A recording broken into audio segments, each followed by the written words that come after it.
Selamat datang ke siri podcast Sains Kolektif kami. Dalam episod ini, kami akan memperkenalkan konsep asas kognitif psikologi.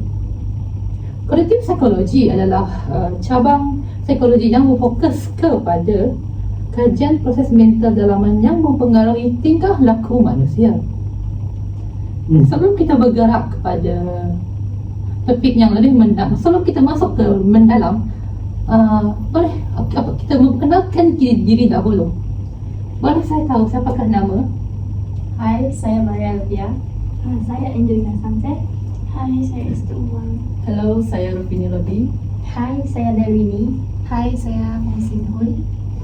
Dan saya host anda pada hari ini, Neo. Tanpa basa-basi, mari kita bermula. Kognitif psikologi terbagi kepada beberapa, antaranya persepsi, memori, pembelajaran dan lain-lain. Saya akan mulakan dengan persepsi ataupun perceptions. Perception adalah cara kita mengekspresiasikan maklumat daripada diri untuk memahami dunia. Sebagai contoh, melihat objek sebagai bulat walaupun cahaya dan sudut mengubah bentuk bayangan. Bagi yang semua, bolehkah saya tahu apakah cabang lain yang kamu orang tahu? Kedua ialah perhatian. Perhatian merupakan keupayaan seseorang memberikan tumpuan kepada sesuatu perkara yang penting sambil mengabaikan semua gangguan di sekitarnya. Contohnya, beberapa hari yang lalu, semasa lecturer mengajar, terdapat beberapa bunyi atau orang bercakap di sekitar saya.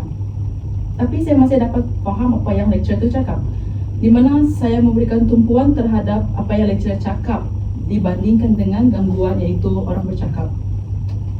Kemudian perhatian diagihkan kepada beberapa iaitu 3 perhatian. Yang pertama ialah selective attention, kedua ialah divided attention dan ketiga ialah sustained attention. Selective attention ni dia macam kamu mengabaikan sesuatu yang mengganggu di sekitar kamu dan memberikan tumpuan kepada perkara yang penting sahaja. Okey, contohnya macam yang saya sebut tadi, dengan cikgu mengajar, lepas tu fokus. Yang kedua pula divided attention.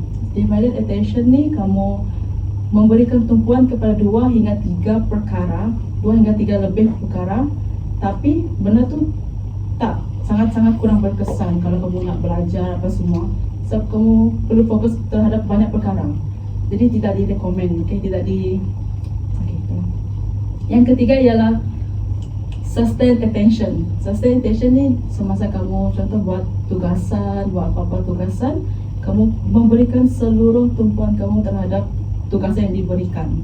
Seperti itu. Macam saya buat tugasan, buat assignment, fokus contoh. Okey, seterusnya saya ingin berbahas tentang memori. Memori merujuk kepada keupayaan minda manusia untuk menyimpan maklumat dan mengingati semua maklumat. Jadi tanpa memori, kita tidak dapat membuat sebarang keputusan ataupun kita tidak dapat belajar kerana kita tidak mempunyai pengetahuan dalam masa lalu. Jadi setiap perkara yang kita pelajari semuanya bergantung kepada fungsi memori.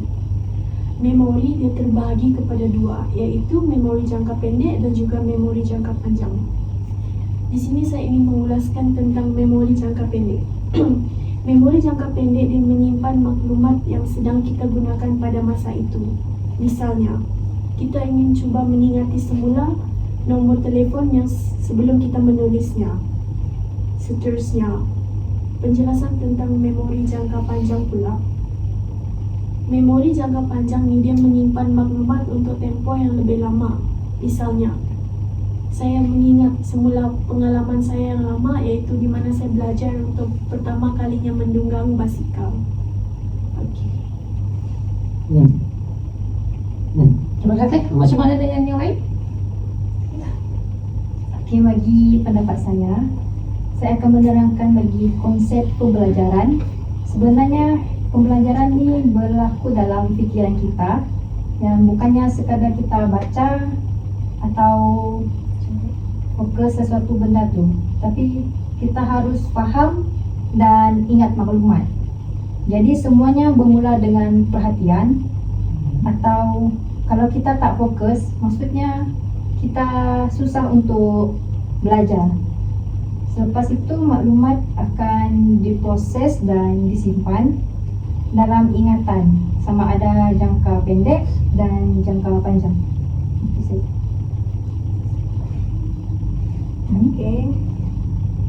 Oke, kita teruskan dengan konsep utama psikologi kognitif, yaitu bahasa.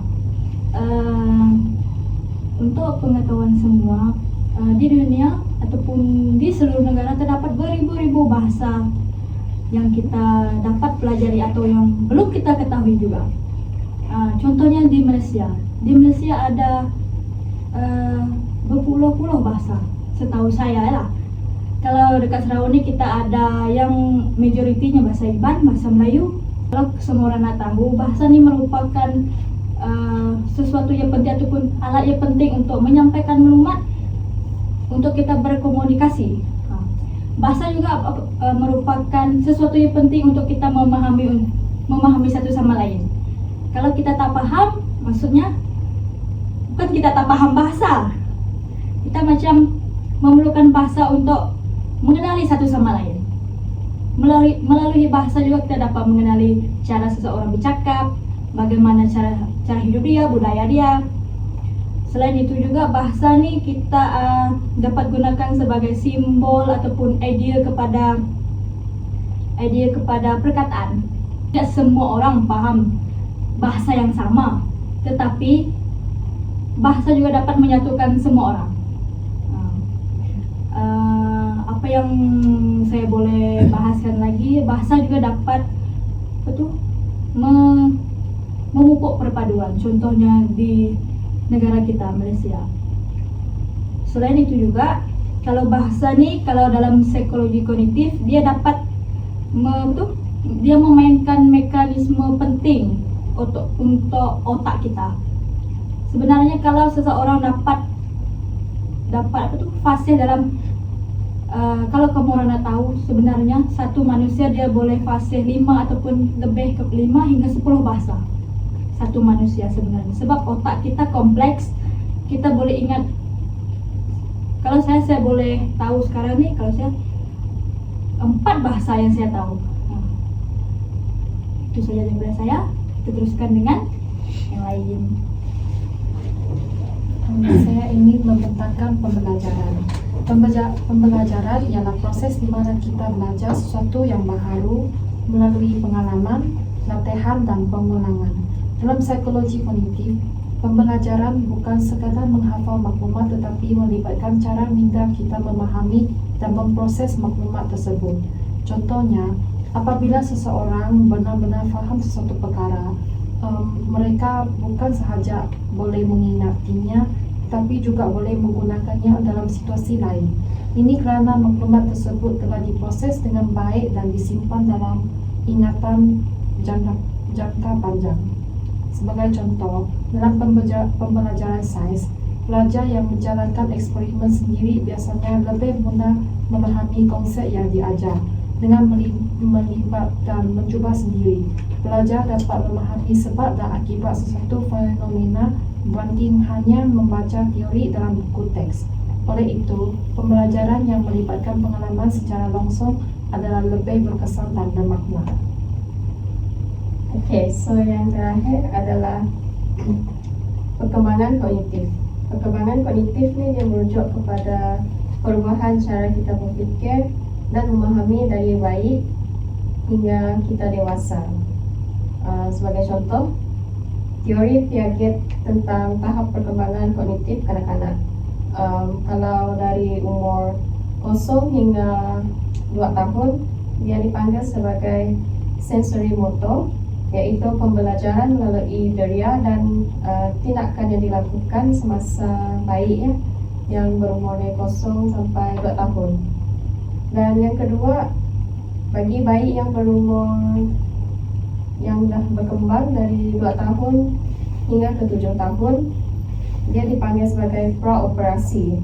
Praoperasi ni maksud dia macam perkembangan bahasa dan pemikiran simbolik tetapi selalunya tidak logik lah, macam mereka akan belajar cakap sikit-sikit lah, tapi bahasa tu mungkin mereka sendiri je yang faham dan kita tak akan faham.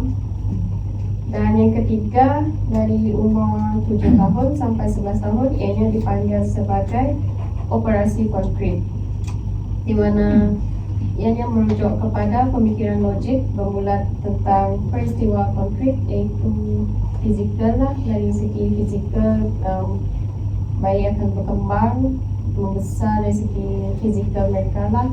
Mereka mungkin akan membesar. Dan yang terakhir, nomor 4, iaitu umur 12 tahun dan ke atas, di mana bagi umur 12 tahun dan ke atas ni akan dipanggil sebagai operasi formal. Operasi formal ini merupakan kebolehan berfikir secara abstrak dan menggunakan penanaklun yang kompleks. So, itu saja dari saya. Kita kembali kepada host kita. Itu sahaja daripada kumpulan kami. Sekian, terima kasih untuk episod 1 ini. Dan kita akan jumpa lagi di episod lainnya. Bye. Cuba kau jalan yang tutup macam tu.